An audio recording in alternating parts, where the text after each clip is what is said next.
All right, good evening and welcome into X's and O's episode 3. Thank you for being with us. It is Tuesday, February 9th, and our guest today is John Snowden, head coach of the still defending Kelly Cup champion, Newfoundland Growlers. Of course, Riley Armstrong with us as well, Maine Mariners head coach and assistant general manager. John, how are you? I'm well. Thanks for having me.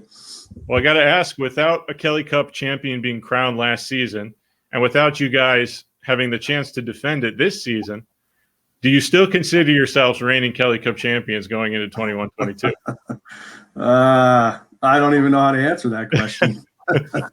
That's a loaded question. No, I don't know. I guess nobody's won it, so it's still ours until someone gets it. So I think Riley said something like they shouldn't hand one out this year without half the league playing, but I don't think we're going to get that fortunate. No, I'm not going to go too far into it, but I wouldn't disagree. So, well, what your arms must be tired though from still holding that trophy for 2 years in a row here. Yeah, I know. Well, I don't work out ever, so it doesn't take long. We will get more into the Kelly Cup championship season of 2018-19, which I'm sure was a whirlwind for you, John. And we'll talk a lot more about, of course, the head-to-head between the Mariners and the Growlers over these first two seasons, our video breakdowns, which is really the essence of our X's and O's, and much, much more here. But before we get too far, we want to remind you that this is an interactive show. You could leave your comments or questions for John, Riley, or myself throughout the broadcast here. We go for about an hour, although we've gone over the first two shows, so we'll see where we end up tonight. And, of course, we'll have prize giveaways throughout the night as well. We'll have a trivia question coming up later. We'll also give a prize to one fan who shares this broadcast with their Facebook friends to help us improve our outreach a little bit. Before we get into John's background, Riley, I wanted to give you the opportunity to promote an upcoming event that you are helping coordinate through your new business, Armstrong Skills. So tell us about the upcoming Armstrong Skills competition. Yeah, over at the rinks at Thompson's Point, we're going to have 16 and under. That's anybody who is 16 and under can participate. We'll have the fastest skater, hardest shot, and the puck relay. And then the other one, as you see on the screen, 17 and older with the same events. For myself, I would probably dominate puck relay, the hardest shot. I wasn't the fastest guy, but I think my hands and my shot made up for it. And I know Snowy as a player too, he would probably be walking away with the hardware on the hardest shot over top of me. So no, we wanted to come out. I think it's going to be a cool event for the young and the old to really get out there, kind of show everybody what Maine has for hockey talent and skill up here in the New England area. And if you want to sign up for that, the rink at thompsonspoint.com. And I believe, Riley, you said that spots are limited, right? So not a lot of don't wait around. Go ahead and sign up as soon as possible, right? You got that right. Come on, let's go. We got to fill them up here, and spots are ticking away pretty quick. So again, the rink at thompsonspoint.com. Put it right there up on the screen to sign up for the Armstrong Skills competition. Looking forward to that. Should be a lot of fun, and it'll be fun to see everyone out on the ice. And it's something we probably wouldn't usually be able to do this time of year, obviously, if we were playing hockey as normal. So thanks for that, Riley. And now, John, you are probably going to butcher the name of your hometown here, but I'll do my best here. Snohomish, Washington? Yeah. So pretty much on the opposite side of North America from St. John's, Newfoundland. So when I saw that, my first thought was, how long is that trip? How long does it take you to make that trip? And I'm sure you'd try not to make that trip too many times if you can avoid it. Yeah, that's a long one. We, before obviously the pandemic, we'd fly home and stay here. And it's about a day's travel from, we got to go from St. John's to Toronto to Calgary to Vancouver, and then or Calgary to Seattle, however you can do it. And then if you go to Vancouver, then you got to drive all the way down to our hometown, which is about an hour and a half from Vancouver, from downtown Vancouver. So it's a long trip, but we drove back when the pandemic started, and we wanted to get back here and be with family, and it took us 10 days. So it's about, what is it? As I say, it's about, yeah, that's about right. 74 hours. Well played on, what's that?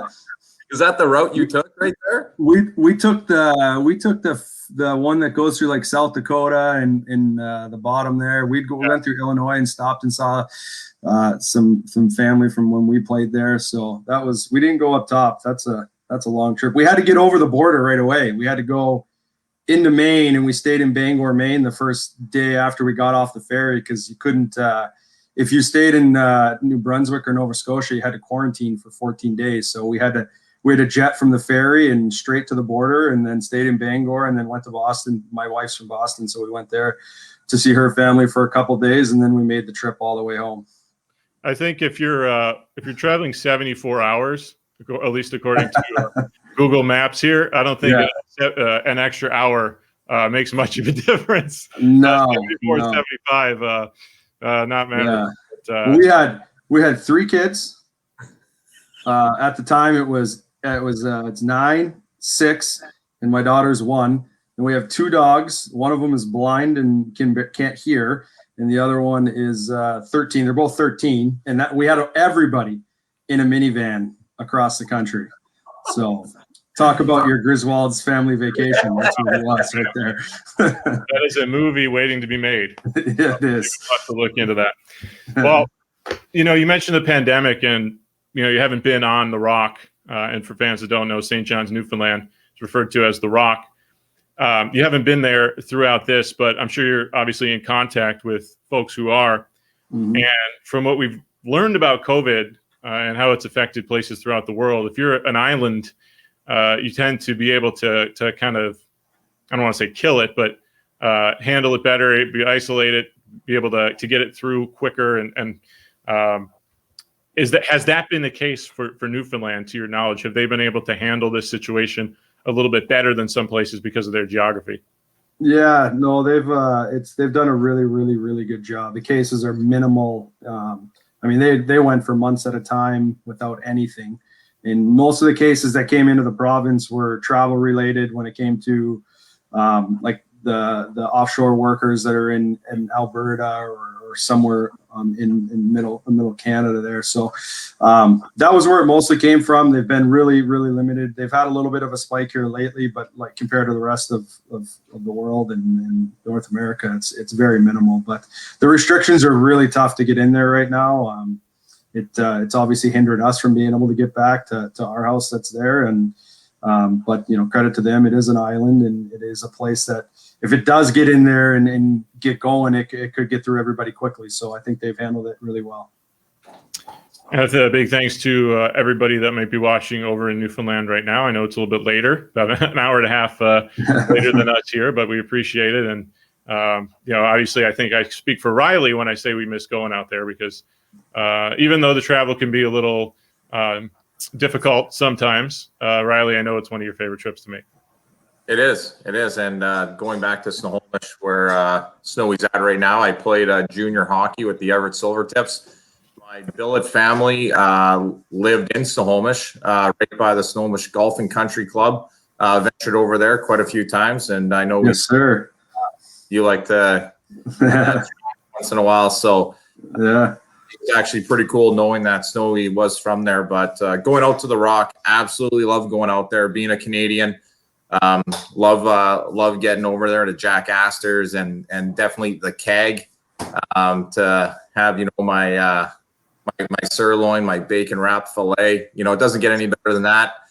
For the older guys, a nice little Caesar. In the States, they refer that to the Bloody Mary, but back home it's made with Clamato juice, so it's a nice little drink too that I love going home to have. So. Definitely love going out there, and I love our battles also on the rink. I think both teams are matched pretty close, and we always have some pretty tight games. And our first comment of the day is actually from a Newfoundland Growler player, Todd Skirving, Newfoundland native himself. Warning, not to give all their secrets away. But I think Riley's comment about the battles is a good segue into our tale of the tape here.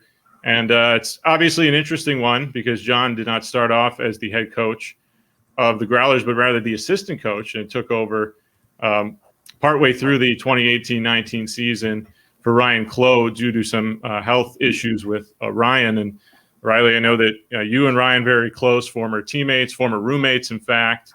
And John, can you tell us how he's doing and what Ryan's up to these days? He's great. I speak with him all the time. We stay in touch. I mean, we have weekly, if not, every couple of weeks conversations just to check in and see how everybody's going. He's back in Florida, living the good life in the sun and enjoying his amazing setup that he has there. He's doing really well. He's feeling great.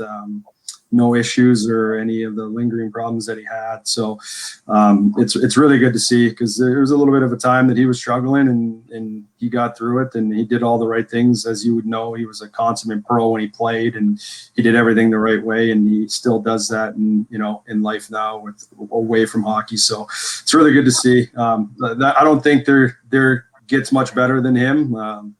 He's a special person in my life, and the short amount of time we work together and the kind of person he is. He's, you can say people have good character, they have great character. When someone says they have good character, there's always something wrong with them.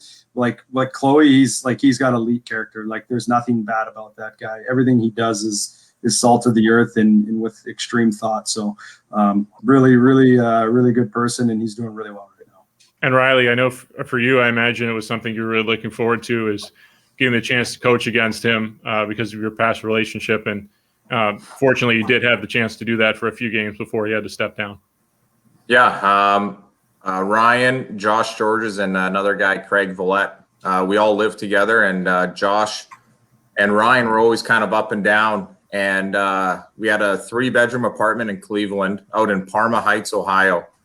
And as the one room was always like the one that would get filled if Ryan was down or Josh was down. And at one point they all came down, like Josh and Ryan were both there. So we only had three beds. So Ryan's like, hey, move over. So me and him were sharing a bed for about a month, and where I'm penciled in there, and Ryan's a big guy. He's like 6'3", like 225. And I'm like squished up against the wall.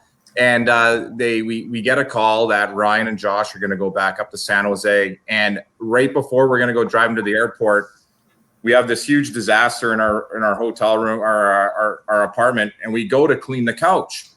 And we open the couch, the cushions off, and there's a pull-out bed in the couch. So for about a month, we're sharing a bed, and I could have kicked him out to the pull-out, but I think that's the kind of guy he is, though, too.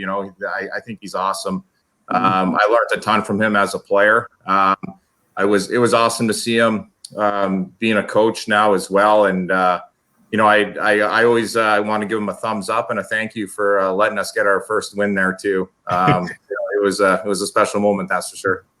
Another great segue as I start to talk about some of the highlights in the head-to-head series, and obviously you see there Growlers 11-6-0-2, Mariners 8-11-0-0. Very tight last season. In fact, it was 5-5, 5 wins apiece heading into the final matchup at the Cross Insurance Arena that the Growlers took on Miracle Night. The Mariners were wearing Miracle jerseys, and but it really has been a good head-to-head series. You mentioned first Mariners win. That was on October 21st, 2018.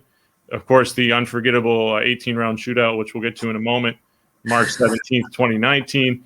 And then the Growlers breaking the ECHL record for consecutive home wins on February 14th, almost exactly a year ago today. I guess we're 5 days away from that. Crazy how time flies, even in the pandemic. December 14th, 2020, 19 straight home wins. So there's a lot of highlights already between these two teams. And as I always ask here in these X's and O's episodes, Riley, when you think about going up against this Growlers team, what are some of the themes that come to mind, and what are some of your things you enjoy about playing against them? Well, I think a lot of people look at them and they're like, oh, they got all these, guys from the Marlies and stuff like that. I also think Snowy does a really good job in bringing in guys on ECHL deals. And even with the amount of guys that they have on AHL deals, once one guy gets called up, or the Marlies or the Leafs get guys that are hurt, he could lose 5 guys in a weekend. And I think he does a good job at really using his resources, getting out there in the SPHL, calling guys up to always put a good product on the ice. And I think that's what makes it so fun to go and play against them is how well coached the team is. They like to play fast. They're always up the ice. They have 4 guys in the rush all the time. And, I think that what makes the game so fun to coach. I think it's fun to watch. And I always can't wait for our games against the Growlers. I think it brings out the best out of both teams. And John, what comes to mind when facing the Mariners? I think it's exactly what Riley just said. I think our teams play a lot of the same way. As much as we want to play fast, they want to play fast as well. I think they work the rink 200 feet. You're never just gonna have an easy night. You're gonna have to earn your ice in all 3 zones. You're gonna have to be willing to play. You have some guys with, over the last couple of years that have the big, heavy, hard guys, and then you have some guys that are skilled but play with a little bit of jam, and you're going to get bumped, and you're going to get tracked, and you're going to have to get inside against them. One thing for us is always about making sure that we stay out of the box, because he does a really good job with his power play there, with different kind of looks, and so I think it's all the same with what Riley said. I'll echo the same thing. It's just fun to play when you're playing against a team that's going to have really good structure. They're going to be taking care of the puck. They're going to make you earn everything you get. It's the chess match between, Riley and I and our staffs of putting together the right plan at the right time and making the adjustments when needed is the fun part about it. I know I always have a guy on Skirving all the time. Yeah. Hey, the guy gets it. He's a special person. He is. Well, speaking of chess matches, let's talk about this shootout here. And we'll go through it as quickly as we can, but I think it does justice, as this was one of the more memorable games, at least in Mariners franchise history. I know, John, maybe the way it ended, it doesn't fall in that category for you guys, but I know you had another marathon shootout against Reading a few games after this.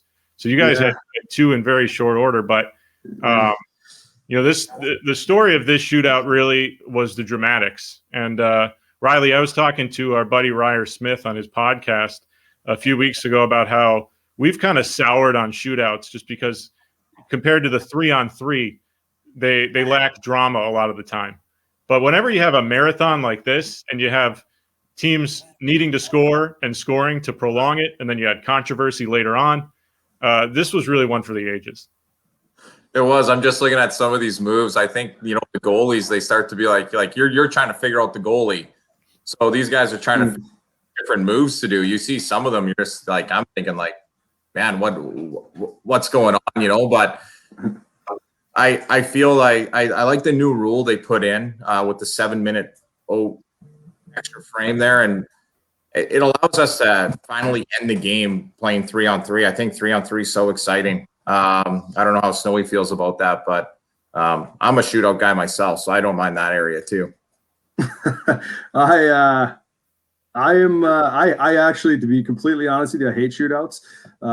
They're fun. Like, I mean, if I'm watching an NHL game and I get to watch 3 of the best players in the world go down a shootout, of course they're fun. But when it's my team and it's coaching, you don't love it, right? Like, because you battle so hard as a team, and then it comes down to an individual performance. So that's a little bit frustrating. But it is what it is. I love the 7 minutes. I think that 2 extra minutes will extend and you saw a lot of games finish in overtime this year. I know that I think we went to 1 shootout this year, maybe 2 at most, but I think that's good.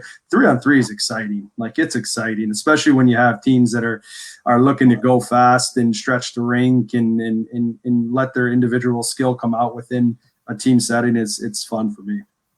The Mariners only had 3 shootouts last year as well. So I think that the plan, which was to reduce the amount of shootouts by extending overtime, was successful. And we'll see if that's something that the 2 higher leagues decide to adopt at some point. But here's the controversy for fans that don't remember it or have forgotten or haven't seen this game yet. Evan Newgold here makes a backhand move, and Chris Nell claims that he gets the stick on it. Now, the interesting thing is, if you watch this in real time, look how quickly Nell goes to the official. So, I mean, either he's a really, really good actor or he really genuinely felt he touched that puck. But I would say this is an inconclusive replay. Now, we should mention here, in defense of the officials, that there was no replay. So they were just talking it over, conferring what they had seen. This was pre-replay. We did not have the replay was still being tested in the league, and it was only in Worcester's building in our division. So that was just conference on what the referee and the linesman had seen. So, we don't want to get anyone in trouble here with the league, but it was certainly an interesting wrinkle to this marathon, which eventually will end. I never saw a wobble. That's all I know. That was a straight line through. I zoomed in as far as my computer would possibly let me zoom in, and so it's done now. But the video never lies. That's what I always say. That's right. That's right. It's crazy to go back and watch this. I don't know how snowy it was, but I'm looking at the bench, and you're thinking like, oh, where are we at? Like, are we back at the first shooter again, or like, can I repeat a guy, or do I have to go in the shootout? Towards about the 10th shooter, I started laughing a lot. That's Ferguson. Ferguson went twice because he was our first shooter. And that's so I remember looking at you in the middle of and we were just looking at her like, I don't know what else to do. Like, I was thinking about putting our backup in, maybe just let the goalies go down on each other and see how we can finish it that way. And then there it is, Wade Murphy, 2 for 2 for Wade Murphy. So he certainly became a Mariners legend on that day. And we do have a question here coming from Andrew Hart. I believe this is in regards to the shootout. Are you or the players sharing observed tendencies? Or is it basically telling the boys to give it their best shot? Riley, take that one. Yeah, I have like my top 3 guys that I like to go to. Usually if we get into a situation where we go into a shootout multiple times against the same team or the same goalie, you want to try and use the guys that might have that goalie's number or that goalie's second guessing himself against that player. To be honest, Wade Murphy scores twice, but he wasn't in my top 3 to go and shoot. It's just kind of like that, and I use practices as it too to try and figure out, who's going. You want to make a game of it in practice too. Whoever wins the shootout on Thursday before the weekend, if we go into overtime, you're going to be the first shooter. It makes guys actually try a little harder in the shootout in practice instead of doing circus moves. It kind of puts a little heat on them as well to, hey, if I win, I might be able to get in the shootout for once. So it kind of keeps everybody honest. Well, and John, when a shootout goes that long, there has to be an element of guys comparing notes on the bench, whether it's, when they went in for their attempt or what they're seeing, or the backup goalie. You hear about that a lot. The observations he makes on, what they're reading out there to whatever extent possible, right? Yeah, I think so. I think it's such an individual situation that, I know for myself, I never wanted anybody to tell me what to do on the shootout because I wanted to read the situation. I think if I always say it when you talk about like power plays or set plays within a game, right? I'm sure you can attest to this. If you tell someone, hey, we need to go here and we need to get it from here, like on a power play, that's the only thing they ever look for. Like, we need to go down and into the middle. That's the only thing they ever look for. Like, they don't look for anything else, and they just keep forcing it in there. And, and I think in a shootout is the same kind of situation in my mind. Is like, you got to go in and you got to shoot low blocker. Well, that's the only thing that's going to be in that guy's mind, and he's going to be thinking that, where maybe the whole right side of the net is wide open, right? Like, there's so many things that go into it. So I kind of just let the players be. If we want to talk about it with each other and see what they see, then so be it. But for myself and my staff, it's essentially just kicking the next guy in the bum and telling him you're up. So very good. Well, good answers there. Before we get into the X's and O's and the clips that Riley and John have prepared, I want to make sure we give the Growlers their credit in mentioning the home winning streak record broken last year. Again, 19 consecutive home wins, breaking the record previously held by the South Carolina Stingrays. And John, you guys had such an impressive home record, not only last season, but the season before. But last season, it was really profound, 25-5-0. And obviously 3 of those losses, Riley, you can take credit for. But, you hear about the Vegas flu when teams go and play in Las Vegas and, they get into extracurricular activities and it messes with their game. And without, obviously we're dealing with the pandemic right now, so I'm not trying to make light of anything, but do you think there's something to the St. John's flu where guys come into St. John's and have a good time, and you guys take advantage of that on the ice? I don't know if I can speak for what they're doing away from the rink. I know it's a big adjustment, though, if you really think about the travel it is to get there, the hour and a half time change, no matter what. I know it's an hour and a half and an hour is an hour, but, you add a half hour into it, it does make a difference. Obviously the weather there, when you get there, it's cold and there's a ton of snow on the ground. Like last year was the most snow that I think I've ever seen in my entire life. Probably won't ever see that much again, but there's a lot of things to it. And I thought we did a good job of playing at home, and we understood that. And, we understood when teams came in that it was a long day of travel, and usually it was the day before. And we wanted to make sure we played fast and fun teams and things like that. So, I mean, if they're out down on George Street, that's I don't know, but I'm sure that they are. But I think there's a lot of factors that come in when you have to come to St. John's and play. There you see it on the screen, the 5 longest home winning streaks in ECHL history, and the previous record had been held since 1995 by the South Carolina Stingrays on there.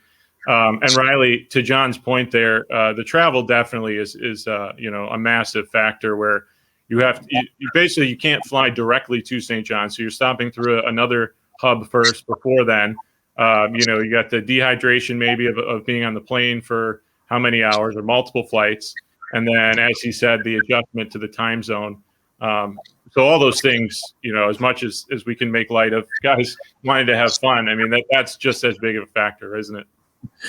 Yeah, I think I first we went to Toronto. We flew Boston to Toronto into the Rock, and then we're like, okay, we lost. We're like, okay, we got to change things up. Maybe we leave earlier so we get in there a little bit at a better time. So then during our trips up there, we've always tried to adjust our time on what time we're going to leave at or where we're going to fly through. So going that way, but at the same time, you have to understand, like, guys are going to go out, they're going to eat dinner, and they're have a couple drinks. But if the guys are buying in and they want to be hockey players, they aren't just out on George Street having a blast. They want to go on the ice. Their goal is to play in the American Hockey League. They don't want to be in this league for their whole life. And if you have a team that's bought in to wanting to do that, which I think the last time we went up there, we lost that first game coming off the plane. But then after that, I thought we put together 3 pretty good games. And, the guys have to take care of themselves as well to be able to perform like that too. So I think going up there, winning 3 straight was awesome. I was proud of the guys. But at the same time, whenever you go up there, you're in for a battle. And to go up there I think we were there for like 7 or 8 days, played 4 games, I think my wife told me she got the credit card off because the keg was taking all my money. So I think it was time to come home. And John, there's a couple other local spots you got to get to there. They're real good food there. John, not to take anything away from you guys. Obviously, you deserve a ton of credit for that home record and obviously winning the Kelly Cup. But tell me about the fan support there in St. John's, because they've had different teams over the years. In fact, we did have a comment, Riley. Someone did some serious research noting that you were in camp with the St. John's Ice Caps in 2011. So that was one of many teams that have played St. John's Maple Leafs, another one there in St. John's. And really, from my perspective, John, just a natural hockey hotbed, a great place to have a team and something for the town to rally around. So you must really enjoy the support you guys get out there. Yeah, it's awesome. The community. For starters, I can't speak highly enough of the people and the community there. It's probably some of the best people I've ever met and been around my entire life. Just so friendly. They'll help you out at any time. We'll take you in and help you out, show you around town, whatever it is. It's just amazing people there. And then, they're all hockey people. They're all knowledgeable. They all love the game. I mean, if you go to a game, it's a different atmosphere than if you're going into Texas or Florida where it's buzzing the whole time. Like the player or the fans are knowledgeable. Like they cheer when a good play is made. They and they really know what's going on. And I think they've appreciated the product that we put on the ice because we work hard, we play fast, we execute our plan for the most part really well. And I think, we've been really lucky in the first year and a bit to have the support of the community as much as they've done. And obviously winning early helped us a lot, but it's been amazing. I don't have anything but, outstanding things to say about our experience there. All right. Well, as we jump into the X's and O's, we'll give Riley a chance to pull up his videos. And as we do that, we'll drop the trivia question for everyone out there. And a really, really coveted prize here with this Gritty Chia Pet, but not just the Gritty Chia Pet. Our equipment manager, Jake Rogers, has offered a personalized skate sharpening or equipment repair for the winner. If anyone can get our trivia question right now, if you're a Newfoundland Growlers fan, I can't promise that Jake's going to fly all the way out to St. John's to sharpen your skates, but we might be able to convince him. I think probably Riley we could. But your trivia question is name the one player who has played for both the Mariners and the Growlers. We'll let you stew on that. We'll get back to that after our X's and O's. And with that, let's jump into our video breakdowns, starting with Riley Armstrong. Riles, take it away. Hey, so the Mariners here, we're in our Hulk unis in this game here. So shout out to a little Nickelodeon night. As you can tell with the score, we're down 2-0 in this game. The Growlers always get off quick. They're always jumping out. Something that we've tried to stomp on, but they always get on us quick, even on road games. So something that we always talk about, how much committed the Growlers are to their systems and blocking shots. You can see the two forwards here, they're both lunging in when Ryan Culkin is going to blast this, which leaves Greg Chase open for a nice one-timer right here. We always want to try and have a shooting power play. And I think they're trying to respect Culkin there in that case. Then this is just fast forwarding, same game in the third period. Just getting pucks and people to the net. Snowy mentioned about playing on the inside. And a lot of the times, a lot of players want to go on the outside because it's an easy game. And right here, winning the board battles and now getting to the net, playing inside. I'm not too sure what D-man's at, Snowy. I think he just blew an edge there, which I think otherwise he probably blocked that shot. A lucky tip there, and we score. So just hitting off this, being down 2-0, and always kind of hanging around in the game. And then to keep it in, something that the Growlers like to do. You can see the guy at the bottom corner of the screen. He's already leaving the zone, and we're taking a risk here by trying to keep this puck alive. If this puck gets out, you can see the guy in the net front at the hash marks activating already up the middle of the rink, and that's how they play. They like to play fast. They show form, the rush all the time, which is what makes them so hard to play against. But in that case, we get lucky. We hold a puck in, plays in our favor, and we hold on to keep that lead and win the game. This is just up in the rock, back on the power play. And with Ryan Culkin, we had Ryan Culkin and Sean Day on our power play on two separate units, which helped us a ton. When you have two guys like that can quarterback a power play, makes my job pretty easy back there with the work that they can do. But something that we always talk about, you can see Culkin selling the shot, sucking the guy out really high. And you have Mike McNicholas right here and Connor Bleakley on the other flank. And the times guys put guys on one-timer sides on the flanks. In this case, with having these guys, how they catch and release pucks, opted to go on the strong side. So when they come down, they just have a little bit more time to shoot the puck. Once again, you can see the Growlers. I can't tell, but he's out. The D-man's coming out to block a shot in a lane. Their middle forward is also coming out to block a shot. But when you look at the sticks too, they're all coming back with sticks in the middle. So this is where we always want to be shooting power play. As soon as you try to work the seams all the time, guys pick those pucks off. So we get a lucky bounce here, pops over. And I think this was the goal that had us win that first game that broke the 19-game streak. Another little power play goal here, once again, being a shooter. And you can see how they're always trying to block shots. But if you look at the time of the clock, in a close game, 2-1, Ryan Culkin IC shot there. It gets through with 12 seconds left. So at least we're now allowed to go into the third period being tied. As soon as you're always down going to third, you start pushing things just that little bit more. So scoring a goal in the final minute of a period is always big, going inside to the room there to kind of regroup and then come out in a strong third. Here are just some clips of how the Growlers play. They play quick. You can see us tracking back here, giving up this chance, but that's how they're always looking to jump into the rush. And then going back the same way, we always want to try and grab the puck and go too. Growlers, they activate the net front guy, but more focusing on the main Mariners here of how we're always having a track. And that's what makes it so hard to play against them. It takes a lot of wind outside of like the whole entire team of racing up and down the rink 200 feet back and forth. The guys, that's where we always talk about puck management and having to take care of that so you're not always tracking for the whole 60 minutes. So a credit to Snowy and how they do it. I think it puts a lot of teams on their toes or on their heels and going forward like that. So I absolutely love playing against the Growlers. So that was my little clip of X's and O's. All right. Very good, Riles. And I think I can pull John's up right here. Yeah. John, So I'll let you go ahead. Yeah, I'll just jump into it.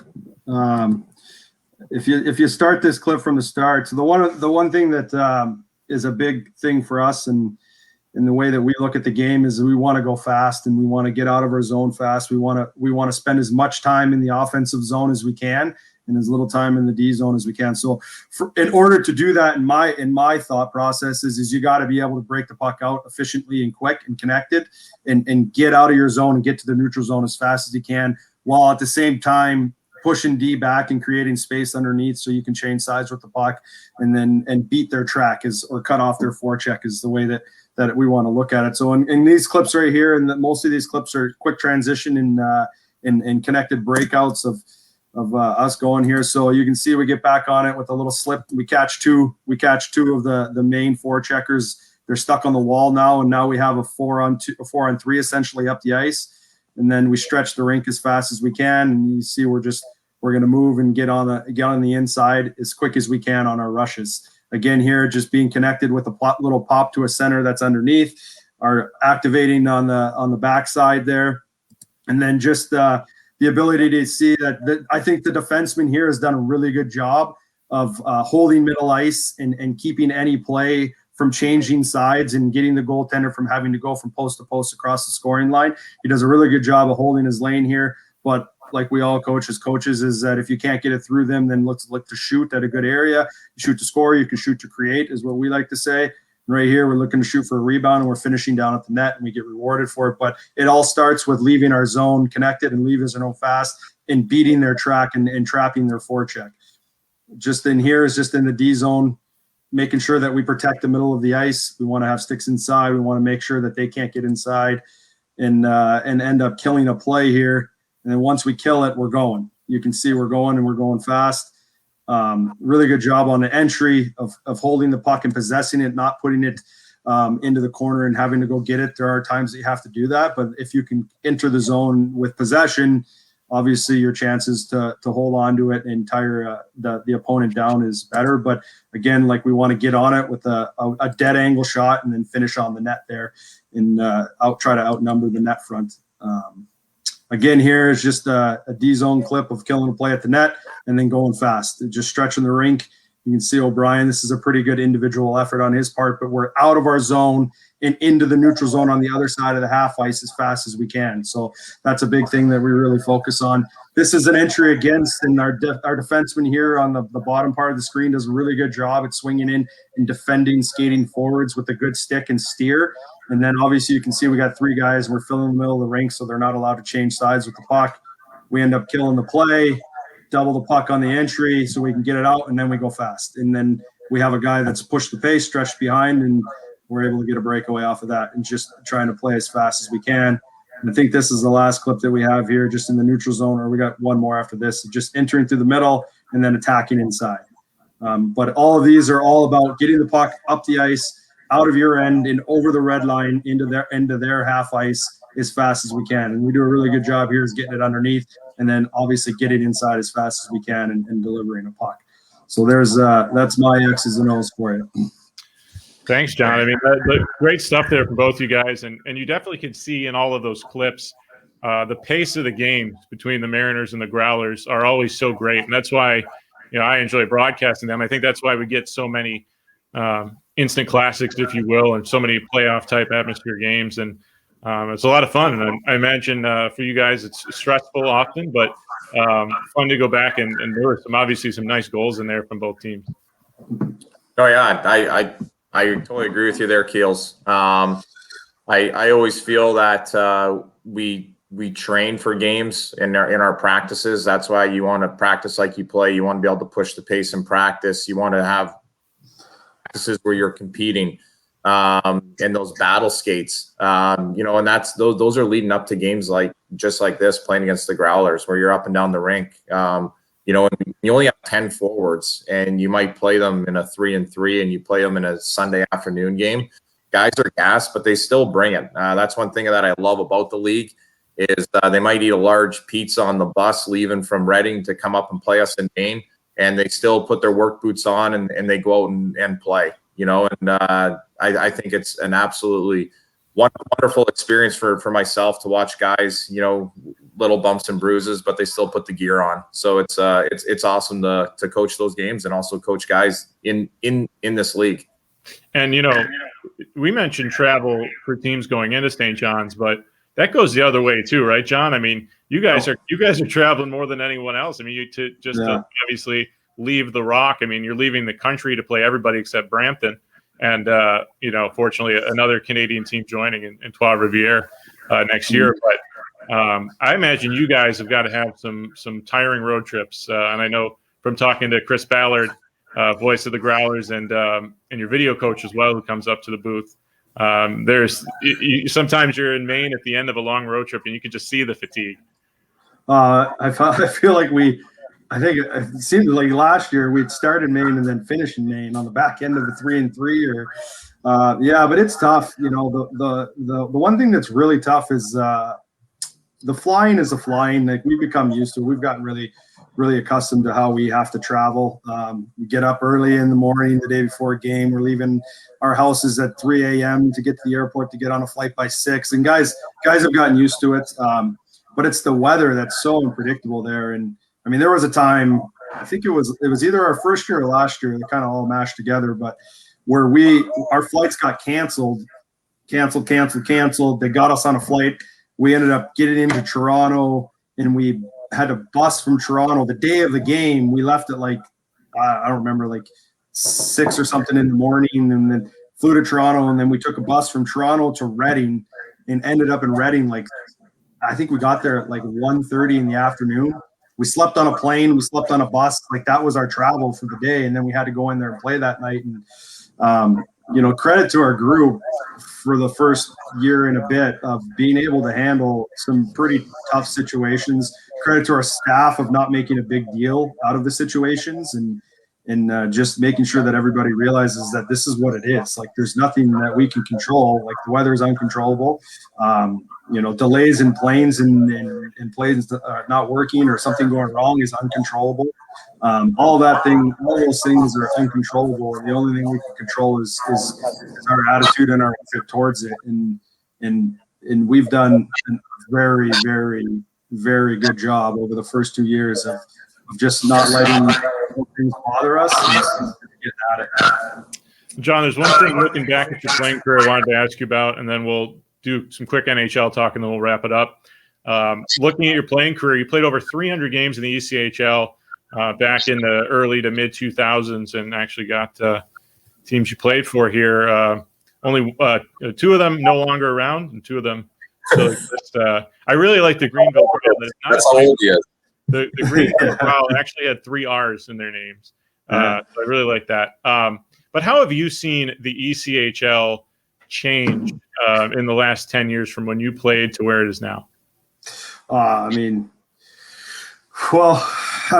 when I first started, I remember my first year in Texas, the older guys saying, hey, just so you know, don't get up 5, don't get down 5, because if you do, it's going to be a really tough night after that. And it's come a long ways. Like I don't think the league gets the credit of the talent in the style of play and the coaches that are within our league, and of how really good the league is.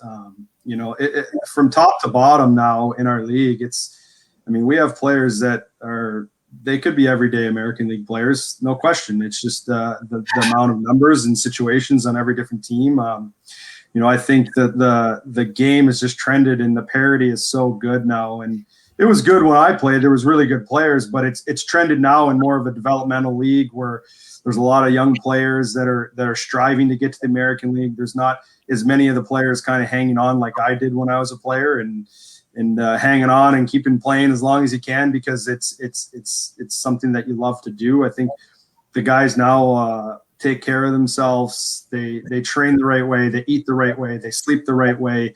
Their process is the right way every day in order to give themselves a chance to get to the American League and hopefully get to the NHL one day.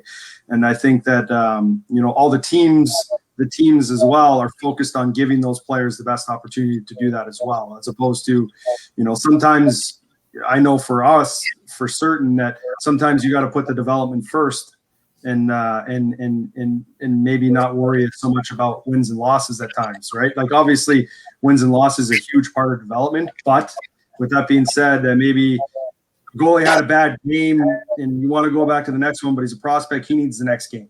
He needs to bounce back. He needs to have a good game. Or a player has a bad game and or he had a bad couple of games, instead of saying, hey, you're not playing. It's no, we're going to get you back in there. Here's what you got to do right. Here's the video. Here's how we're going to teach you. Here's how we're going to do it in practice. And I think that's where the league is gone, is really focused on making the players better, teaching them the right way, making sure your video is tight and that they understand it and it's executed and it's clear for them. And then, obviously the systems and the structure, the way the teams are coached is very good now. So in 20 years, or I think it's 20 years, is that what it is, or whatever it may be? It's come a long ways. And a couple of expansion teams joining us in the next few years, including Coralville, Iowa, which is one of the two that's actually becoming this season. So that'll be interesting. Always good to see expansion throughout the ECHL. I know you got to go here, John, but real quick, I want to get Riley's thoughts on kind of the big NHL story, which is the GM job in Pittsburgh. Ron Hextall being hired today, as well as Brian Burke, a former Maine Mariner on the original Maine Mariners, in as president of hockey operations. I know, Riley, your brother Colby, very connected there with the Penguins, and I know it's always GM jobs always something that interests you. So very interesting to see Hextall go from the rival Flyers to the Penguins, but pretty big splash. Two big names joining the front office of the Penguins.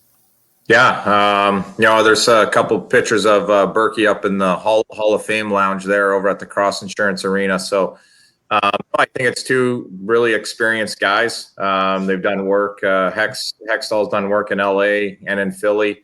It's going to be weird switching teams there in the Battle of PA. So I think with Jim Rutherford leaving, having 3 cups under his belt there, and bringing in some guys like that, I think they're looking to build for the future right now.